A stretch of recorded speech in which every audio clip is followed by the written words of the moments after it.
moi, en tant que père d'un jeune joueur, je constate que les enfants entre eux, des fois, ils sont redoutables. J'ai entendu des mots ou vu des choses, je me suis dit, mais ils sont abjects entre eux des fois. Alors, qu'est-ce que tu as entendu exactement? Alors, tu parles, on va pas répéter non plus les mots, mais...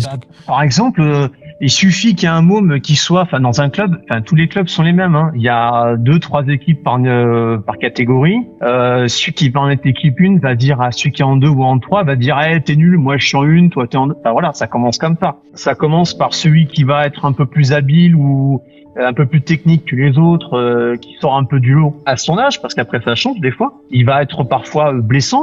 Tu parlais de harcèlement, tu vois beaucoup ça dans les clubs aujourd'hui, dans les catégories de jeunes? Alors beaucoup, je sais pas si on arrive là, mais des fois ouais. Moi je l'ai constaté, je l'ai vécu aussi avec mon fils. Donc bon, alors l'avantage c'est que le mien il parle, donc on a rétabli ça tout de suite, et le club où il a très bien réagi.